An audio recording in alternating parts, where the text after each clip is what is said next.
Very very welcome to all साथियों। Exam fighter number 1 पे आप सभी का हार्दिक स्वागत है। बात करेंगे BSc Bihar state university service commission से नई नोटिस जो जारी हुई है इसके बारे में, और बिहार असिस्टेंट प्रोफेसर वैकेंसी के रिगार्डिंग BSSU के इस नए नोटिस से काफ़ी कुछ सबक सीखने की ज़रूरत है। जी हाँ, आयोग ने अपनी गलती मानी है। क्या गलती थी आयोग की, इसके बारे में बात करेंगे। अब आपको एक तरह से डायरेक्शन ये मैं देना चाहूँगा, आप सावधान रहें, अपना API स्कोर को चेक करें, अपने परसेंटेज को चेक करें, ताकि आयोग को अगर दोबारा आयोग के द्वारा इस प्रकार की गलती की जाती है तो आप कम से कम ये जानकारी में आपका रहेगा कि मेरे साथ क्या हुआ है। अगर आप अपडेट नहीं रहिएगा तो आयोग ऐसे उल्टा सीधा आपका कह सकते हैं यहाँ पे प्रकाशित कर दिया जाएगा, नोटिस में नाम के आगे उल्टा सीधा लिख दिया जाएगा और आप इसे चुपचाप सर लीजिएगा, फिर आपका सिलेक्शन किसी भी कीमत पे नहीं हो पाएगा। इसीलिए सभी स्टूडेंट्स को कहना चाहेंगे कि आप जागरूक रहें, तत्पर रहें, आपके साथ क्या क्या हो रहा है, आपका जो एलिजिबल लिस्ट इनएलिजिबल लिस्ट वगैरह में जो भी आपके बारे में लिखा गया है एक एक चीज़ को पढ़िए, ठीक है। नहीं तो फिर लॉस आपको होगा, ठीक है। आयोग के लिए आप एक संख्या मात्र है, एक डाटा है आप, ठीक है।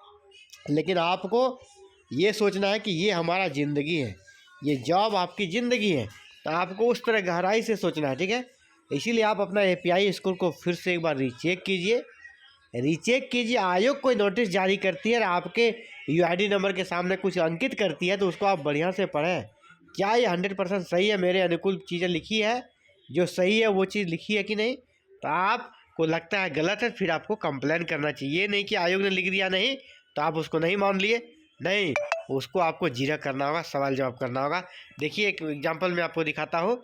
ये नोटिस आयोग ने 31/12 के डेट से अपने पोर्टल पर प्रकाशित की, और जहाँ पर ये सोशोलॉजी विषय के रिगार्डिंग इन्होंने कहा है, सोशोलॉजी विषय के लिए जो एलिजिबल लिस्ट और इनएलिजिबल लिस्ट 19 दिसंबर 2024 को प्रकाशित की गई थी, उसमें इससे गलती हो गई थी। गलती हुई थी क्या, इसको हम लोग देखेंगे। ये एक कैंडिडेट है जिसका कि क्रम संख्या 348 था, ठीक है। इसमें कॉलम 4 जो आपका लास्ट वाला कॉलम 4 होता है, वहाँ पर त्रुटिपूर्ण अभियुक्ति अंकित हो गया है। इसका कहना था कि वहाँ पर जो अभियुक्ति में जो कॉलम में जो लिखा जाता है ये गलत था, ठीक है। इसीलिए अब उसको सुधार कर यहाँ पर इसको लिख दिया गया है। क्या था देख लीजिए। अभ्यर्थी द्वारा समर्पित शपथ पत्र के आलोक में अनारक्षित कोटि हेतु आवेदन स्वीकृत। आवेदन उसका क्या हुआ, स्वीकृत हुआ। जबकि पहले का लिस्ट को देखिए आप, पहले का लिस्ट को जब आप देखेंगे यहाँ पर 348, तो ये देखिए 348 है जो कि 19 दिसंबर को प्रकाशित किया था, वहाँ क्या था, आवेदन स्वीकृत हो गया। और पहले जो लिस्ट दिया गया था क्या था, अनहरित, क्योंकि अभ्यर्थी द्वारा समर्पित शपथ पत्र के आलोक में अनारक्षित कोटि हेतु आवश्यक स्नातकोत्तर 55% से कम है। यानी इनका कहना था कि पोस्ट ग्रेजुएशन में इनका 50% से कम है, इसीलिए अयोग्य है, अनहरित है। लेकिन जैसे ही कह सकते इन्होंने अपनी आवाज़ उठाई तो अब देखिए इनका यहाँ पर क्या आ गया, तुरंत ये यहाँ पर योग्य है, इसका आवेदन स्वीकृत हो गया है, ठीक है, आवेदन स्वीकृत हो गया। लेकिन अब इनको फिर भी इंटरव्यू में नहीं बुलाया गया। इसका कारण अब देखिए, दूसरा कारण ये यहाँ पर क्या दे रहे हैं, वो कारण था पहले तो अनहरित की घोषित कर दिया अयोग्य, लेकिन अब ये कारण दे रहे हैं कि चूँकि अभ्यर्थी UID नंबर जो उनका है पूर्णांक 100 में जो उनका API बनता था, कुल प्राप्तांक अनारक्षित यानी UR कोटि हेतु निर्धारित कटअफ से कम है, अतः यह साक्षात्कार में आमंत्रण हेतु पात्र नहीं है।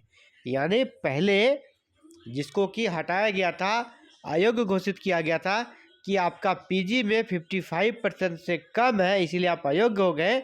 लेकिन अब उस बात को पलट कर क्या कर दिया कि आपका मार्क्स जो है ना UR कैटेगरी के कटअफ से कम था, API कम था, इसीलिए आपको इंटरव्यू के लिए कॉल नहीं किया गया। यानी कह सकते हैं आयोग त्रुटिपूर्ण सूची जारी करती है, आपको 100% बिलीव नहीं करना है। मेरा यही कहना है कि 100% बिलीव नहीं करना है। आपका जब लिस्ट जारी होता है, आप एक एक कॉलम को अच्छे से पढ़ें, कहीं अगर त्रुटि हो तुरंत उसके आयोग से पत्राचार करें, अगर आसपास के हैं तो जाके मिलें, क्या करना होगा उसका समाधान ढूंढें। ये नहीं कि अनहित है तो हम अनहित तो मानकर चुपचाप बैठ जाएंगे, नहीं, आपको अब पढ़ना भी होगा और लड़ना भी होगा, क्योंकि ये बिहार है, यहाँ पर कुछ भी हो सकता है। ठीक है, तो फिलहाल इस वीडियो में इतना ही। आगे के अपडेट्स को जानने के लिए चैनल को सब्सक्राइब करें, बेल आइकन को प्रेस करके ऑल बटन को क्लिक करें। Thank you.